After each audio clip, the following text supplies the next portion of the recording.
Welcome to Sailing to Tokyo 2020, the TV series that captures the action from the Olympic classes as the sailors of the world strive for glory and hunt down an Olympic appearance.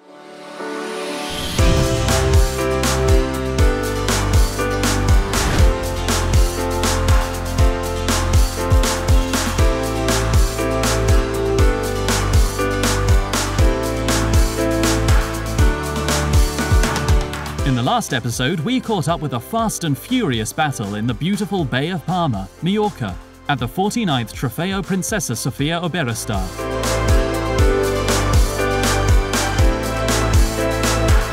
In this episode, we head to the Bulgarian city of Burgas for the 470 Open European Championship. The city is surrounded by the Burgas Lakes and located at the westernmost point of the Black Sea. Burgas is a significant player in hosting world-class sailing events. Most recently, the Yacht Club Port Burgas hosted the world's junior talent at the 2017 Optimist European Championship, and back in 2015 featured two-person youth teams at the 420 and 470 Junior European Championships. With plenty of host club experience, teams could look forward to a superb championship on the water and relaxing back ashore in Burgas. За град Бургас е изключителна важност и от голямо значение да бъдем домакин на яхтени събития, като това клас 470, олимпийски клас. През последните години Община Бургас много помогна за развитието на инфраструктурата, за подобряването на състоянието на зоната, в която се намираме, обществената зона. Доброто географско положение, добрия климат, хубавите хотели ни дава възможност да кандидатстваме за други домакинства в яхтения туризъм и развитието на яхтинга. За нас е чест, че сме домакини на това европейско първенство и се надявам отново и отново да посрещнем гости в Бургас.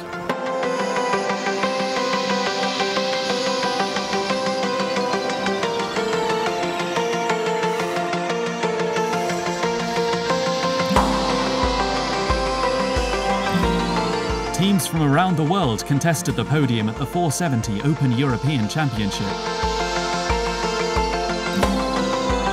The 470 is one of the most demanding Olympic classes, combining all elements of sailing, skill and tuning, as well as huge physical and mental agility.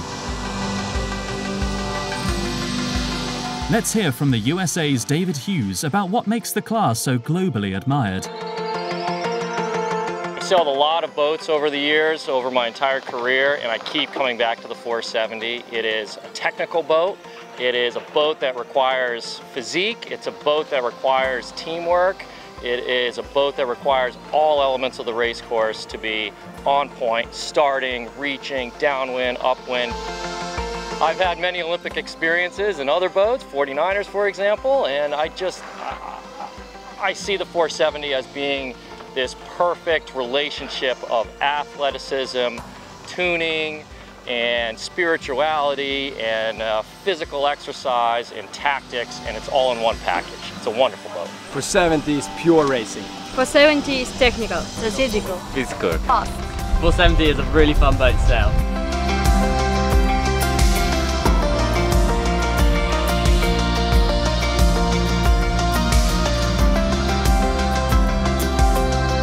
Young sailors very often move to the 470 from the junior 420 class. After racking up experience in the 470 junior fleets, it is time to make their mark on the senior leaderboards. The 470 is demanding, taking years of experience to master. For young teams, it can be a long apprenticeship. Let's find out more from some of the most talented young 470 helms.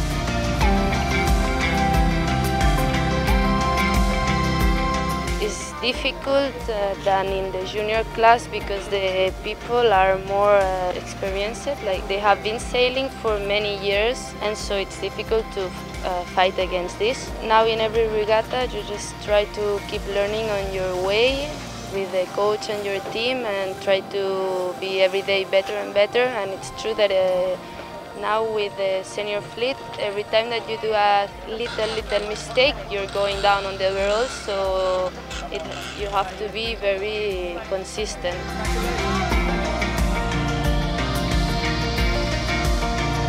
470 is the most technical class in the Olympics, and we want to learn by these guys because the experience is very high and all the sailors are very good sailors.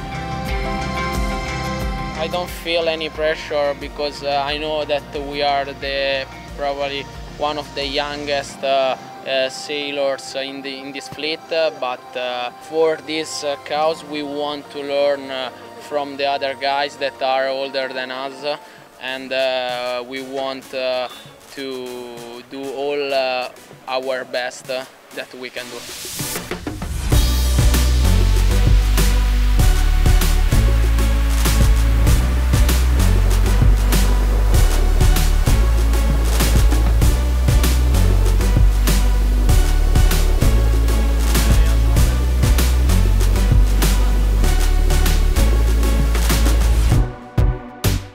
The 470 is renowned for developing high-performance racing skills, which can be utilized forever forwards, whatever your future sailing career.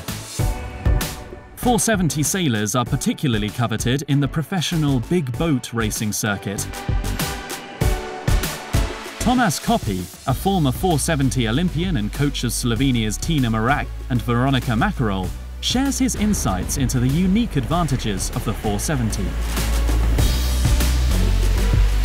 470, it's a mix of everything.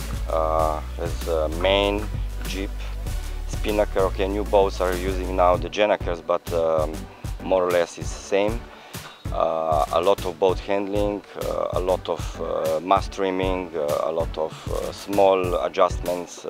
So I think mix and fit everything.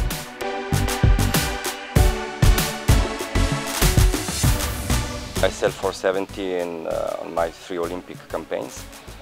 I tried also other boats, like for example Mott. I was 11 in the World Championship in Dubai with Mott.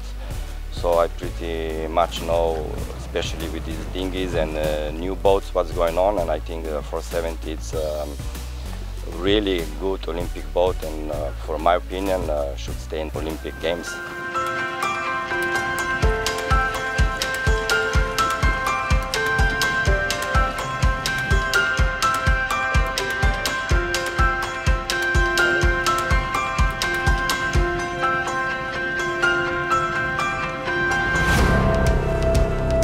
The 470 is accessible all over the world and easy to learn to sail, but it takes dedication and hours on the water to secure front-of-fleet finishes. You'd expect and want that from the most competitive Olympic class. We catch up with 2 of the many high-profile coaches and big names in the class who share their thoughts on what it takes to be the best. It's funny in the coach boat, you sort of going through the race with your sailors, and you sort of have the emotions of mistakes and the small victories along the way, but you're obviously you're not in the race and you're not doing it, so you have to sort of just take a bit of a step back from that sort of intensity of it, and just in the debrief sort of try and talk through it pretty rationally and a bit more generically. It can't be about the detail of the mistakes all the time. It has to be a bit more of a lesson for future times.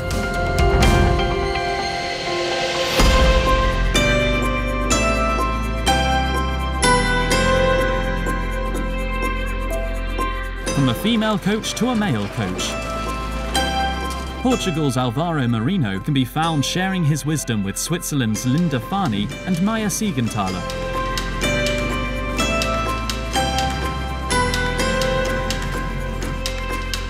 The pair ended the 470 Europeans on a high by winning the medal race. Marino shares their training plan. The reason I see the success of the Swiss at this point, I think they are very young girls. They still have kind of a lack of experience at this Olympic level. They did only Rio as Olympic competition. So I think they still have, and they are open to learn a lot how to deal with this stress and race management during racing, which they have been also working very hard. and the success comes from the hard work they have been doing so far. So mostly is like hours on the water, trying to understand the game, make everything combine, coach and sailors, and then they have been finding good results so far.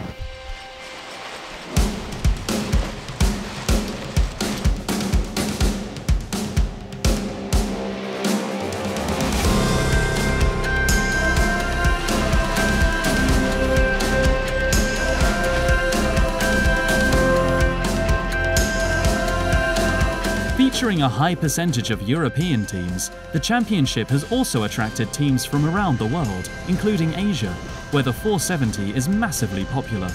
We catch up with Hong Kong's Kit Fong Tong and Annalie Fisher, whose immediate goal is training for the Asian Games. I was rowing. I've been a rower for around 7 to 8 years, and then I switched class into the 470. If I had to choose between rowing and sailing for my future, I would choose sailing actually. I think it's more long-lasting and there's more things to learn. From being in this championship, I've seen that in all the boats, there's always different things, like little updates, different tactics, different techniques that the crews and helms do.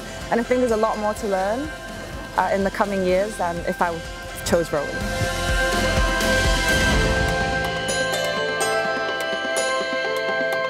Our training with Ruslana is very intensive. We are like compressing years of work to 5 weeks, which is, and she is very intense coach.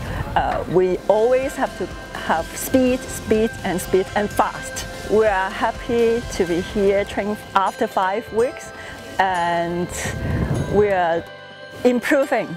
And we still have 2 months to go, and we think we will be ready by then for the Asian Games.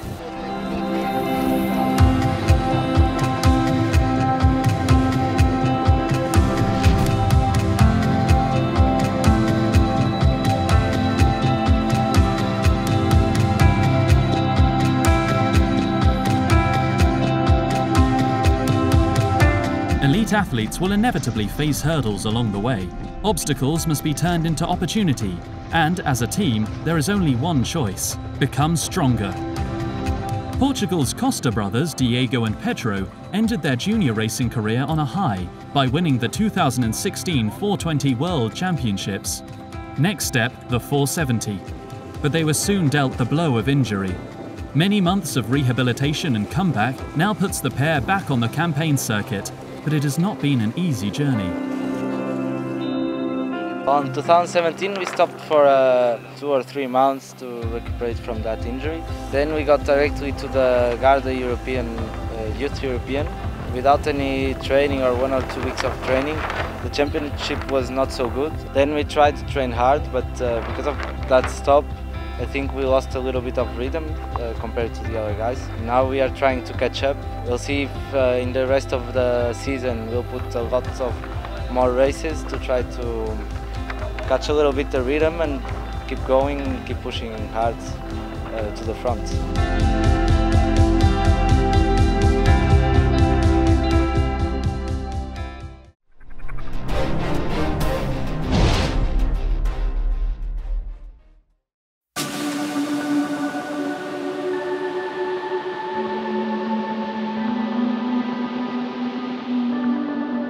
Anticipation builds and heartbeats rise as the teams prepared for the first day of racing.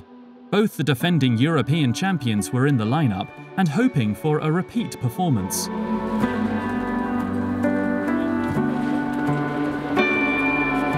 The world #1 pairing of Aphrodite Zegers and Annelies van Veen from the Netherlands and Sweden's Carl Fredrik Fock and Marcus Daghammer knew they had what it takes.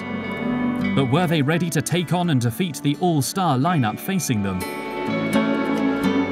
We feel really excited that the European Championship is starting today. We have worked this week a little bit to see what the weather is like. Today is completely different than during the week before, but it's really nice to be back in the boat and have a chance to defend our title. We prepared very well for the Europeans. We came here quite early to check out the location. We've never been here before. So we took that time to understand a little bit more the conditions and to make sure we're fast in the next week. And we didn't do something very special, just our normal way of working, and it seems to work out well. We are here in Burgas, Bulgaria. It feels good. We won the European Championship last year, so it's really good to be back on the European Championship and trying to defend the title. So we've been training here for a few days. We don't have any specific strategy of or to defend the title itself. It's more for us to go into our own sailing and trust in it and to make all the details perfect.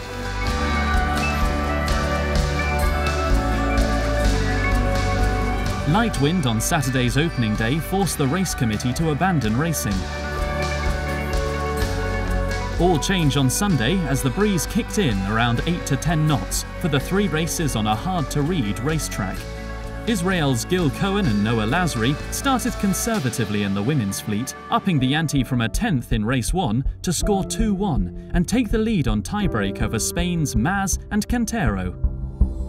In the men's, the maestros of the 470 class were the reigning 470 junior world champions Hippolyte Marchetti and Sidoine Dantes of France. Today was very good. We did a difficult first race, but after 2 very good races, we took a very good start and we did a very good pumping, and so it was a very good day for us today.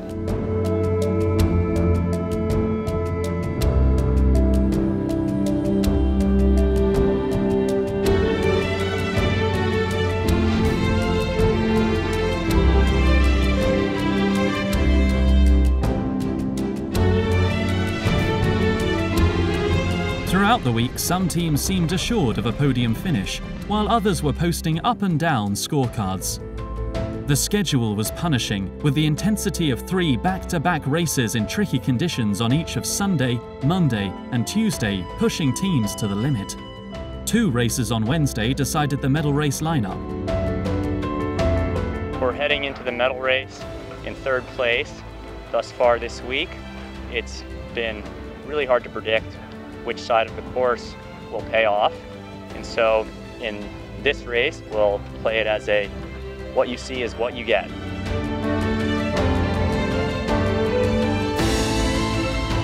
Should be a good day. Light wind, forecast. We don't have any special plans. We just go have fun and enjoy the race.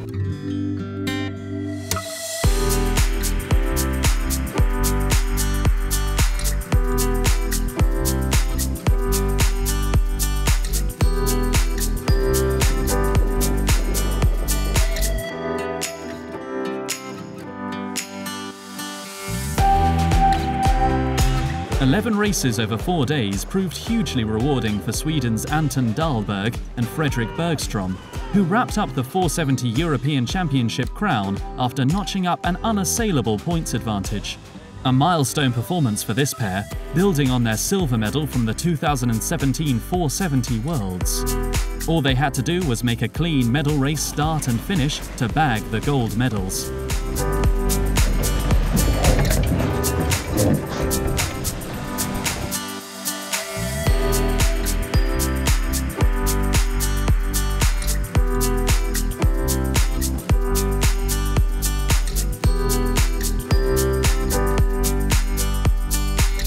On the final day, they did what they needed, by not just starting and finishing the medal race, but winning it too. The Swedish pair left no one in any doubt about their racing caliber, putting on the ultimate show here in Burgas. It's just been amazing. Burgas has really delivered gorgeous conditions, and we have treated that condition with perfection. We are super happy with our sailing, and it feels amazing to be crowned European champions.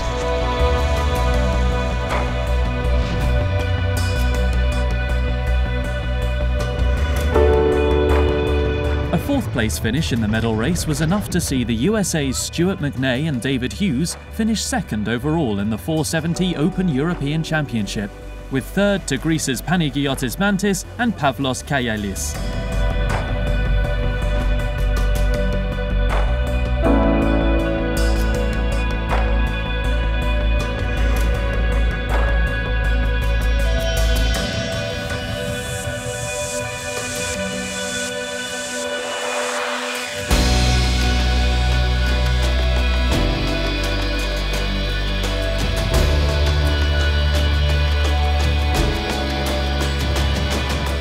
470 Men's European Championship medals, for European nations only, saw gold to Sweden, silver to Greece, and bronze to Germany's Malte Winkel and Matti Kipler.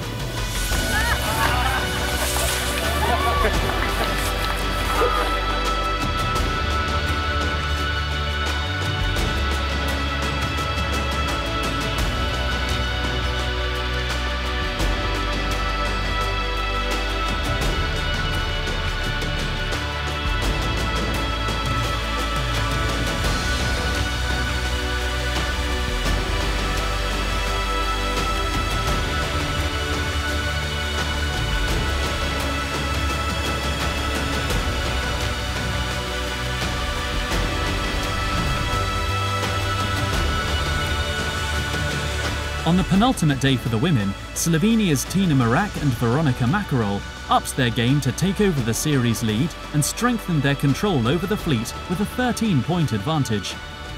The medal race gives just one chance to deliver. The pressure is intense, and it came down to smart decision-making, as the points difference still put the top 6 teams in medal contention.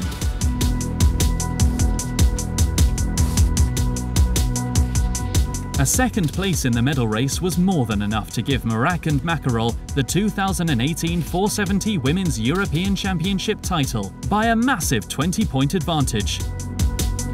European champions, Slovenia, we are really happy. It was a really fun week.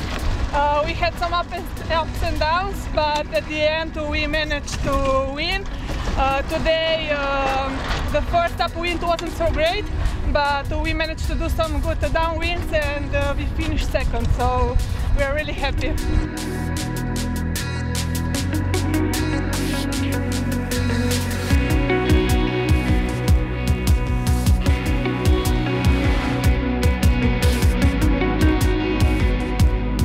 With Slovenia taking gold, it was a career-best silver medal to Germany's Frederik Loh and Anna Markfort.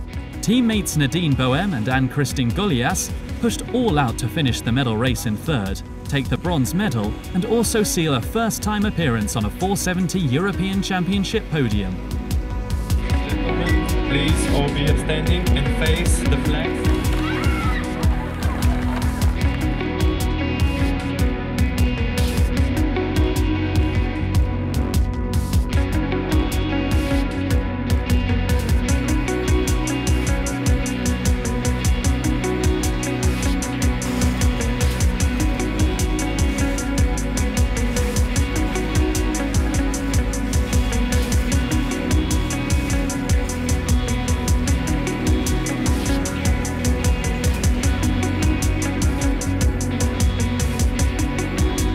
A fantastic week of racing here at the Yacht Club Port Burgas, with some fierce rivalries and amazing talent on show.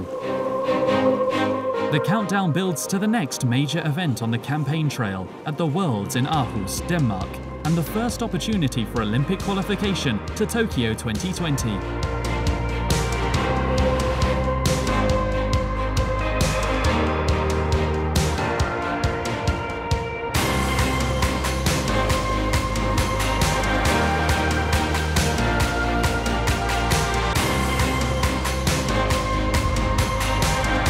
Join our next episode of Sailing to Tokyo 2020, when we head to Gdynia, Poland, for the 49er and 49er FX European Championship. Don't miss it.